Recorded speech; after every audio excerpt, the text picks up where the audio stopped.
Presidente Marcelo Rebelo de Sousa, muito bem-vindo a mais uma conversa com a ONU News. Para mim é um prazer, já lá vão 7 anos, e sempre com o prazer de encontrar um amigo, num ambiente amigo e na língua que é de todos nós. 78ª sessão da Assembleia Geral, mais uma vez aqui, fez ontem um discurso duro, Forte. a falar de urgências. Sim, sabe porquê? Eu vou explicar. O secretário-geral, António Guterres, tem dito muitas vezes: o tempo corre contra nós. Corre na guerra, corre no clima, corre no desenvolvimento sustentável, corre na igualdade ou desigualdade entre os povos, corre na justiça entre as gerações, corre na reforma das Nações Unidas, corre na reforma das grandes instituições financeiras internacionais. Temos vindo a perder tempo. E perder tempo porquê? Porque ou foi a pandemia que parou 2 anos o mundo, ou é agora a guerra que condiciona há mais de um ano o mundo, ou foi antes a hesitação em querer mudar. Somam-se os fatores e, apesar da vontade titânica do secretário-geral, a verdade é que hoje há menos multilateralismo do que havia, há menos diálogo, há menos tolerância. Muitas vezes o que passa é que o secretário-geral é o único que fala com todos, porque eles não falam entre si. Eu há muito tempo que não assistia àquilo que se assistiu ano passado e este ano, que é quem falava nos fóruns internacionais, naturalmente, deixou de falar. Portanto, ora, se não se fala, mesmo sobre grandes temas, como é o clima, como são as migrações, como é o problema dos objetivos de desenvolvimento sustentável, se aí não há o mínimo de conversa, o mínimo de diálogo, o mínimo de convergência, como é que chegamos lá? Chegamos a 2030, como piora. Chegamos a 2050 no clima piora. E é esse clima, esse ambiente que tornou esta sessão da Assembleia Geral muito importante e que me levou, depois de ouvir o Presidente Biden, depois de ter ouvido o Presidente Lula, a perguntar o seguinte: todo o mundo diz que é urgente. Mas qual é a urgência da urgência? A urgência é para daqui a 1 ano, 2 anos, 3 anos, ou é para daqui a 20 anos? E depois, qual é a credibilidade para os povos dos apelos à urgência? Todos os anos os discursos são muito iguais. E todos os anos a situação não melhora e até piora. Vamos falar de uma situação que está a movimentar o mundo todo, é a guerra na E é Ucrânia. isso que explica. Falou da Europa, da situação na Europa, falou É com o isso. Presidente aqui. Olha, é assim, em relação à Europa, é muito simples. A Europa teve uma pandemia muito forte e confinou, fechou. E sofreu.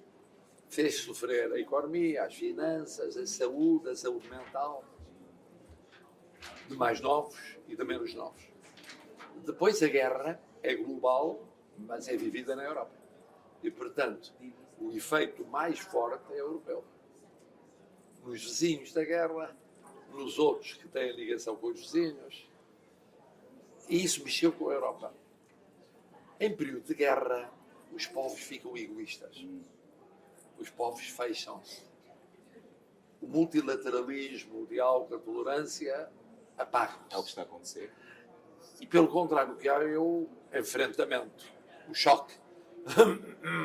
Ora, nesse choque, acompanhado de tantas crises económicas, recordar que tinha havido já a crise económica herdada da banca internacional, americana, depois europeia. Mais a pandemia, mais a guerra, deixam setores pobres mais pobres, desigualdades mais fundas, atrasos mais evidentes. E se cria o crescimento de partidos radicais, de partidos de contestação ao sistema. Porque é fácil, nessas fases, quem não vê a economia crescer, quem vê os preços crescerem, quem vê menos dinheiro no bolso, ser contestatário. Sobretudo num continente como a Europa, que é velho, está envelhecido. E por isso a Europa atravessa um período difícil, que é o período dos antigos partidos, os antigos sindicatos, as antigas confederações patronais, que já tinham dificuldade em adaptar-se, agora estarem a ter concorrentes. E os concorrentes são movimentos de contestação social inorgânicos, sindicatos independentes, novos partidos, novos movimentos de rua ou sociais. Isso agita a Europa. Mas mesmo toda a Europa, não a Europa do Sul, nem a Europa do Centro, a Europa do Norte, toda a Europa. Falou de jovens no seu discurso e que precisam ser envolvidos nas Depois discussões. porque o problema é que a Europa está envelhecida também no poder político. As forças políticas, económicas e sociais não dão lugares aos mais novos. Olha-se para a composição dos parlamentos, para a composição dos governos, para as lideranças partidárias, e não há renovação de idade. Não há papel aumentado da mulher. Em muitos casos, não há uma importância proporcional ao papel dos imigrantes nos Estados. Quer dizer, os sistemas, em tempo de guerra e de crise, fecham-se. Fecham-se. Sofrem todos. Em vez de abrir, fecham-se. A Europa está assim. Fecha-se. Mas não é só a Europa. Nos Estados Unidos da América é um pouco assim também. Os dois principais concorrentes às eleições são quem? Os dois antigos presidentes. Quer dizer, num Estado da dimensão dos Estados Unidos da América, a renovação é a continuidade. De um lado e de outro. Bom, mas se passarmos para a África, aí encontramos que o problema é mais grave, porque a crise bate mais fundo. E batendo mais fundo, isso implica a instabilidade do poder. Golpes de Estado, quedas de governo, situações de desenvolvimento de forças terroristas ou de contestação do sistema. Isso não é apenas numa área da África. É, à partida, aparentemente, mais na África Ocidental. Mas é também no centro da África. Mas também há muito tempo é no norte da África. Mas também chega ao sul da África. É uma crise global. E essa crise global tem efeitos globais nos continentes. Na própria Ásia. Até os colossos, como a China, tiveram a pandemia e ela demorou a passar e não recuperam a economia com facilidade. Portanto, é um período muito complexo, porque somaram várias crises, todas fundas, depois as crises do clima, fenómenos naturais devastadores, que se somam um pouco por toda a parte.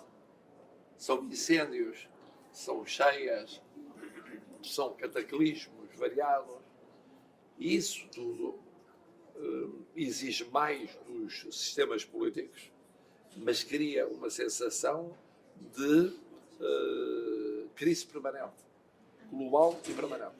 Ainda sobre a crise e sobre a guerra, aqui encontrou-se com o presidente Zelensky. O que é que houve de conversa? De novo? O presidente Zelensky, quando foi eleito, já lá vão muitos anos, estabelecemos uma empatia natural entre um e outro à distância. E várias vezes estivemos a organizar visitas recíprocas. Ele, como sabe, foi eleito no ano da pandemia. Apanhou com a pandemia em cima. Ainda não havia guerra.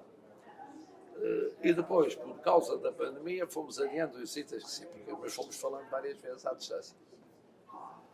Depois, tive a oportunidade mais recente, já tinha tido a seguir ao começo da guerra, de falar com ele, mas tive a oportunidade de ir e de ficar a dormir, porque normalmente os chefes de Estado iam de comboio e voltavam de comboio no mesmo dia, e eu dormi lá, no dia da independência, na véspera do dia da independência para o dia da independência, e de facto, além da empatia continuar, permitiu-me perceber um pouco o fenómeno ucraniano, que é um fenómeno complexo. É uma nova geração, portanto há ali um fenómeno de juventude contra a geração mais velha.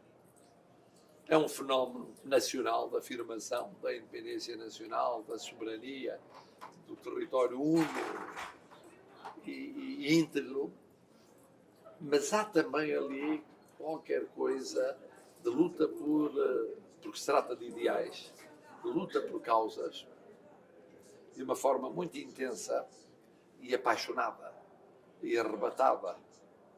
As democracias mais antigas são democracias de gestão normal, de gestão corrente. Mesmo quando há paixão, é uma paixão sobre a disputa do poder imediato, ganhar uma eleição, perder uma eleição. Depois a vida continua. Bom, ali não. Toda a luta pela sobrevivência, pela independência, pela resistência ao invasor é sempre mais apaixonada. E o somatório disso tudo permite encontrar, ao mesmo tempo, os traços da destruição da guerra, mas também uma grande esperança em relação ao futuro. Parece contraditório como é que, com aquela destruição que implica uma reconstrução lenta e difícil, há uma esperança ilimitada que tem a ver com a onda jovem, com serem muito jovens os protagonistas. Os protagonistas na Europa, em muitos casos, já não são jovens. E ali não, é muita gente muito jovem. E, portanto, mantivemos esse relacionamento. Foi muito útil para perceber o que se passa na guerra, mas, sobretudo, o que se pode passar na paz. Porque todos desejamos a paz. Quem mais deseja a paz é o povo ucraniano. E ele falou deste plano que tem. E, ora, para isso há dois tipos de paz. Há a paz a qualquer custo e há a paz respeitando os princípios da Carta das Nações Unidas. São dois tipos diferentes. A paz a qualquer preço, a qualquer custo é: paramos agora, há agora um cessar-fogo, eu dou isto, tu dás isto, trocamos isto e chegamos a uma conclusão que permita a paz. Provavelmente não muito duradoura, porque é uma solução precária. A paz respeitando princípios internacionais, quanto às fronteiras, quanto ao não tocar no território, quanto à preocupação de respeitar a livre soberania de cada qual, essa é mais difícil. Essa é mais difícil porque os princípios das Nações Unidas são exigentes. Mas se não arrancamos desse conjunto de valores, passamos a vida a ter guerras. Passamos a vida a ter a solução de hoje, já não é a solução daqui a 8 dias, ou 15 dias, ou 1 mês, ou 2 meses, ou 6 meses. A dificuldade, portanto, é, no caminho para uma paz duradoura e séria, respeitadora dos valores, saber-se que esse caminho é mais difícil do que o outro. O caminho da paz como expediente rápido. E como se trata de uma guerra global, e como logo na invasão da Federação Russa esteve envolvida uma potência, a Federação Russa é uma potência, foi uma das duas potências, superpotências mundiais. E depois foi ganhando um papel progressivamente mais regional, embora forte e alargado. Tudo isso também está presente, porque entretanto há outras potências a subir. A China, obviamente, em termos económicos e geopolíticos, mas a União Europeia, enquanto tal, se mantiver unida e forte, também pode ser ainda mais potência internacional, mas depois há um Brasil que está a emergir, em África, a África do Sul, à sua maneira, tem vindo a emergir, embora haja outras realidades africanas importantes, no contexto da União Africana, porque há várias Áfricas. A África da Nigéria é diferente da África do Egito, ou diferente da área da África, da África do Sul ou da Angola, também tem verdadeiramente um poder geopolítico numa certa área, ou de Moçambique, apesar de fustigado pelo terrorismo, também tem uma posição geopolítica importante. Isto é, o mundo está a mudar nesse particular. Já nem falo nas asiáticas, porque além da China, há a Índia, que é muito fechada sobre si própria, mas é uma potência económica indiscutível, científica e tecnológica. Há a Coreia, que está a subir. Há o Japão, que é aparentemente isolado, é realmente muito forte. E depois há na Ásia-Pacífico a Austrália, que está hoje mais forte na cena internacional jamais. E depois, no mundo latino-americano, há outras realidades muito fortes. O Brasil, naturalmente, é uma que nós conhecemos bem, porque a própria comunidade de países de língua portuguesa é uma comunidade forte na língua e na localização geopolítica internacional, um Estado em cada continente, junto de cada oceano, mas há um México, por exemplo, há na América Central países muito fortes. Isto quer dizer que o mundo está muito multipolar, mas não multilateral. E não multilateral, e na guerra, ou com a guerra, isso tornou mais evidente. Porque a guerra obriga a blocos. E, portanto, não facilita o multilateralismo. Para terminar, vamos falar da lusofonia. Falou Bom, um exemplo interessante. Disse que a lusofonia pode ser um exemplo. Portanto, mas é um exemplo, sabe porquê? Porque as outras comunidades são comunidades que se concentram mais do que a nossa. A nossa está dispersa por todo o mundo. A comunidade de língua francesa é mais concentrada, mais pequena. O francês é menos falado que o português no mundo. Não tem o peso no hemisfério sul que tem o português. É a língua mais falada. Acima mesmo do espanhol, do castelhano, que também é muito falado. Por outro lado, nós penetramos muito no digital, muito. É uma língua muito falada por todo o mundo, em todos os continentes. Temos em comum os oceanos, que é uma das fronteiras do futuro. Há sim umas fronteiras do futuro, é o ar, tradicionalmente, é a fronteira psicológica, o cérebro, as investigações sobre o pensamento, a fronteira marítima, dá muito por investigar, muito, muito. Depois temos culturas muito diferentes, mas que se enriquecem reciprocamente. Temos uma mobilidade que não é muito fácil, apesar do acordo da mobilidade, porque há Estados entre os quais é facílimo pela proximidade. Portugal, Cabo Verde. Fechámos logo um acordo bilateral fácil. E este acordo pode Portugal, pelos outros. mesmo Portugal, São Tomé e Príncipe. Portugal, Guiné-Bissau. Em vários momentos do nosso relacionamento. Portugal, Brasil. Bom, então, é um crescimento em flecha nos últimos 5, 6 anos.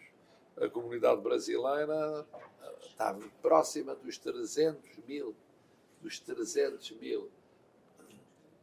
luso-brasileiros, ou brasileiros, a maior parte luso-brasileiros, ou muitos deles, em Portugal. E depois há, pela sua distância, mobilidade mais difícil noutros países, mas a ideia é aproximar, do ponto de vista económico e financeiro, do ponto de vista social, e não apenas da língua e da cultura, do ponto de vista da ciência, da tecnologia, do digital, da energia, daquilo que é verdadeiramente um conjunto de desafios do futuro. Estamos mais próximos, estamos mais fortes, e isso é bom para todos. É bom para todos. Muito obrigado. Olha, um grande abraço. Foi um grande prazer. E cá estarei daqui a 2 anos, para o ano é a vez do Primeiro-Ministro. Daqui a 2 anos cá estarei para o abraçar. Até já. Até já. Até sempre. Muito obrigado. Até sempre. Muito obrigado.